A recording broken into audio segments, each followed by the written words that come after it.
I lost a brother. That's what I feel like. And regardless of what's going on, it hurts me. It hurts me. Outside of the music, outside of Dizzy Right Dame, it hurts me. It's like on a level to where I don't want to make it, don't take it as on a level where it's like me being emotional like a girl or whatever. Before, you're my homie, man. It hurts me.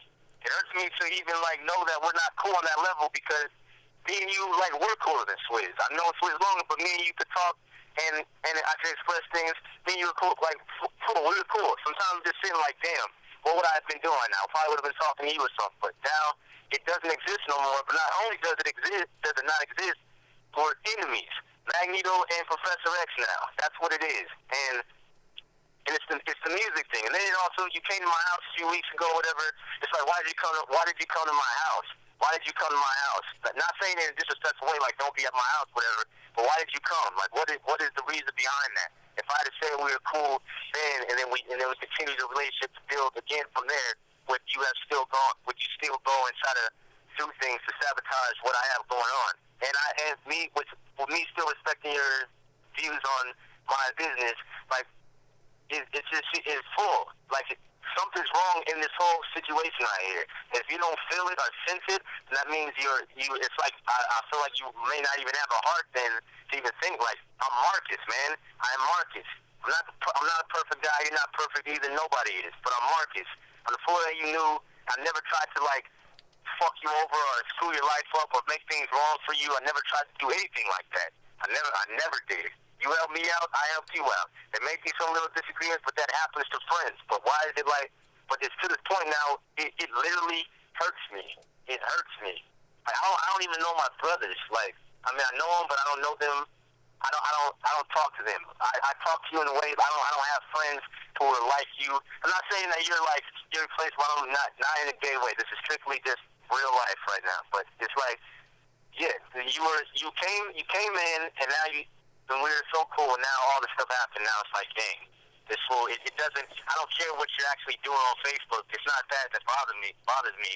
It's the fact that we were cool and you're doing that. It's like, man, it almost feels like my brother or my mom is going out. Now all of a sudden she gets me. It's like, Mom, you held me as a baby. We did all this stuff together. We went to Disneyland. We did this with all these pictures. I didn't change, dude. You changed. I didn't change. Your situation changed. I'm still Marcus. How did I change? Your situation changed. Your situation changed with all the bullshit that's going on with what your operation is, man. It's very bad. Like, you don't understand the magnitude of how bad that is and what that does to kids. And knowing your heart and knowing the guy you are. You think I don't know? You think I don't know what it does to kids? Come on now. I know exactly what it does. So I'm supposed to just be like, what do you want? You just want me to just go back to, all right, cool. It's not we're cool. that. It's not, no, I'm not Everything's cool now. You're still doing all this bullshit that I know for a fact is wrong. You're still sitting back while Dame sits back in his fat chair and counts his money, and you're still acting like everything's cool on a public level, but it's not. You'd be surprised at how much money Dame doesn't make if you really want to know the reality of it. Dame barely makes a penny off of Funk Volume because he chooses not to, but I'm the only one banking right now. I'm the only one banking. He hasn't really even touched Funk Volume money since we started the company. He still owns half of it. What'd you say? He still owns half of it just because he's not paying himself. He still own half of it, yeah. He doesn't need to touch it, but he's not like living some luxurious lifestyle. No, but he's planning for that. He's storing up his money. Of course, he's not doing it right now. He's a smart businessman. He's living cheap so that he can bank in the future. He's still making the money. He still owns half of it. And there's not really anything wrong with that, depending on what you're involved in business-wise. So the hip-hop in general, for what it's been, from the rappers that I knew that I loved, they were almost satanic as well. Like that's why I don't want to be a part of it. I know this. Entering the rap game theater, just everything that I came in general is all like satanic to me now. I don't want to be involved with it. But at the same time, I don't want to leave. If I'm leaving the rap game, I'd rather take a bunch of people with me and leave them to Jesus than just leave them here just at then. Because God would rather have more people, because He loves everybody. He'd rather have more people than not have any people at all. And so what I'm trying to do, what I personally feel God is telling me to do, is work this out so I can bring people with me to where I don't want to rap no more. If I'm still doing music, I want to do something completely different, like country singers or whatever. Not necessarily singing, but something that's just way off than this whole I'll demolish any rapper or beat anybody's ass rap. I don't want to do that rap no more. I don't want to be involved with these rappers. I want my shows to be challenges for people. I want to do my own gathering of juggalos without the juggalos, and people challenge themselves to do something new and create. I want to do something different for the world. But how can you not respect that? And it's not just an idea of me just talking out my ass, just going, yeah, I want to do this, and then I go live a life where it doesn't even reflect that at all. I'm making my change, man. And it almost seems like you just, I get the vibe that you don't, I just feel like you don't even like me at all. Like, I'm just a person, like, I'm just on your enemy list of people to assassinate. Like, you're going to be as long as you align yourself with my enemies. You're sitting there telling me how we're closer than your brothers and SwizZz and how tight we were and how much you cared about me and all this other bullshit, but you're doing everything I stand against. You're sitting there lying to hundreds of thousands of kids, and I know it.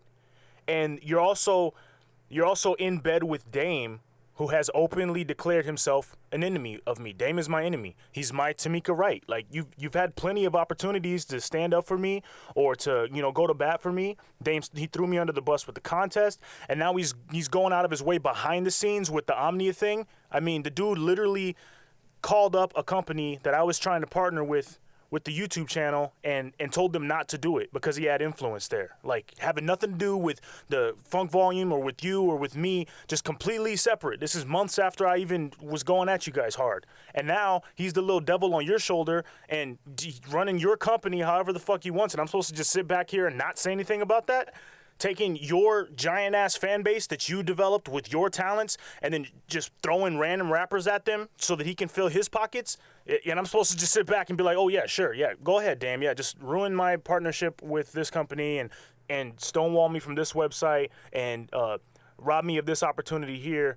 Like, if someone did that to you, you'd be doing the exact same thing I'm doing right now. He doesn't like you, just period. He doesn't. But it's, you're aware of that.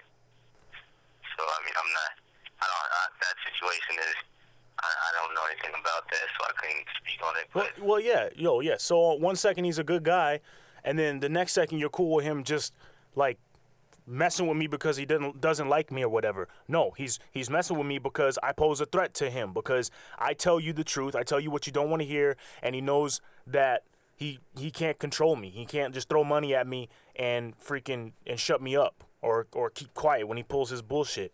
And for some reason, you think that you can just play this middle ground role where you're acting as if you're too naive to recognize that, when the reality of the situation is he's your business partner and you don't want to go against him because he makes you money. He runs all your shit.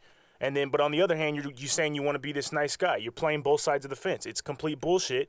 And you can't tell me that you feel this way about me but have zero loyalty to me when it comes down to defending me even against people who make you money. Because that's what being a real friend is.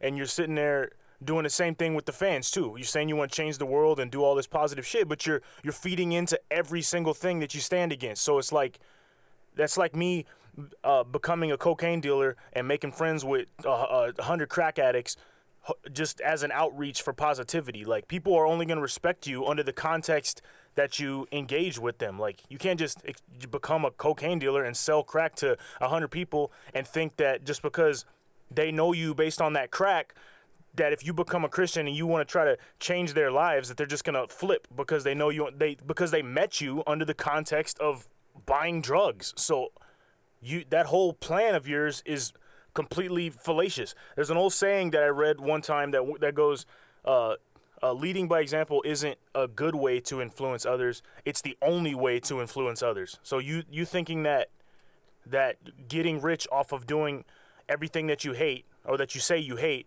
is justified in the end because you're going to lead people to God is bullshit, and you're just using that as an excuse to keep doing what you want and keep banking.